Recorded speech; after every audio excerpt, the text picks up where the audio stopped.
Erev Tov Rabotai, we are continuing with our Mishna Yomi Masechet Nazir. We are up to the final Mishnah in Masechet Nazir, Perek Ted Mishnah Hey. Today's Mishnayot should be Le'elu Nishmat, Neria ben Svetlana, Aranbayev, Eliyahu ben Burcha, Israel, Chana ben Miriam, and Sason ben Raya, Menuchatam began Eden, Amen, and Avdil ben Chaim Lechaim, v'derefua Shenemav Daniel Shalom ben Rosa, Betoch Shachole Israel. The final Mishnah of Nazir discusses whether the prophet Samuel Shmuel was a Nazir. Nazir haya Shmuel, Shmuel was a Nazir, and if someone says, I will be like Shmuel, he becomes a Nazir. Kidver Rabbi Nehorai, this is according to Rabbi Nehorai. The commentaries explain Shmuel was a permanent Nazir, and someone who says this also becomes a permanent Nazir, as the Rambam writes in Echon Nazirut, chapter 3, Halacha 16. And the Rav adds to us, if somebody says, I am like Shmuel, or Keben al-Kana, like the son of al-Kana, or Bimi Kimisha Shasaf Agag Begingal, or like the one that sliced Agag in Gingal, Have Nazir Diver Rabbi Nehorai, he is a Nazir according to Rabbi Nehorai, V'chen halacha, and the Rav tells us this is the halacha. The Mishnah continues to discuss how do we know that Shmuel, that Samuel was a Nazir, Shneimar u'mora lo yaleh al rosho, because it states in the verse in which Shmuel's mother Chana prayed for a son in the book of Samuel, book 1, chapter 1, verse 11, that she vowed to God, and a morah will not come upon his head. Ne'emar b'Shimshon u'morah. It says about Samson, Shimshon, in the book of Judges, chapter 13, verse 5, and a morah will not come upon his head. V'ne'emar b'Shmuel u'morah, and it says about Samuel, and a morah will not come upon his head. Ma morah amurah b'Shimshon Nazir. Just as the word morah that was said about Samson means a razor, and the verse means that no razor would be allowed to come upon his head to cut his hair, because Samson would be a Nazir. In Samson's case, it clearly means that he would be a Nazir, because it says in the verse in the book of Judges, chapter 13, verse 5, and a morah will not come on his head, because the child will be a Nazir to God from the womb. Af morah b'Shmuel Nazir. So too the word morah that was said about Samuel means a razor, and this verse also means that Samuel would be a Nazir whose hair could never be cut. Samuel could not have become a Nazir as a result of his mother Chana's vow, because it was taught in chapter 4, Mishnah 6, that only a father can make a vow of Nazirut on behalf of a child, not a mother. Chana meant that she would convince Shmuel's father Elkanah to make the vow for Shmuel. Now, Rabbi Nehorai's interpretation of the word morah in the verse about Shmuel is disputed. Amar Rabbi Yossi said, Va'alo en morah elav shel basar v'dam. But does the word morah in Chana's prayer for Shmuel not refer to the morah, fear of flesh and blood?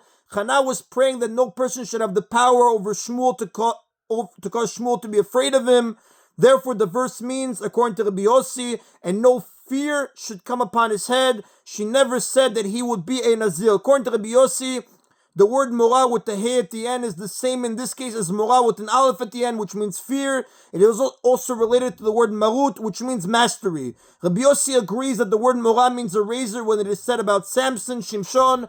However, when Chana used the word morah, it makes more sense to say that she meant that no one should have power over him to cause him to fear. This is because her full prayer was, I will give him to God for all the days of his life, and no morah should come upon his head. Her prayer was that Samuel Shmuel should never have to serve anyone but God.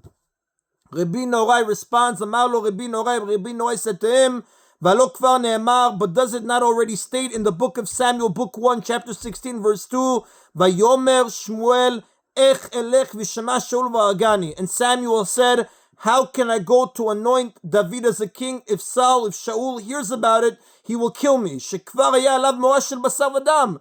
This shows that the fear of flesh and blood was upon Shmuel because he was afraid of Shaul HaMelech. When Chana finished praying, Eli the Kohen Gadol said to her, may the God of Israel grant you what you requested of him. With this, he assured her that her request had been granted by heaven. Since Shmuel was afraid of Shaul HaMelech, King Saul, she must not have been asking that he never fear anyone. Therefore, Chana could not have been speaking of fear. Rather, she must have meant that a razor would not come over Shmuel's head because he would be a Nazir.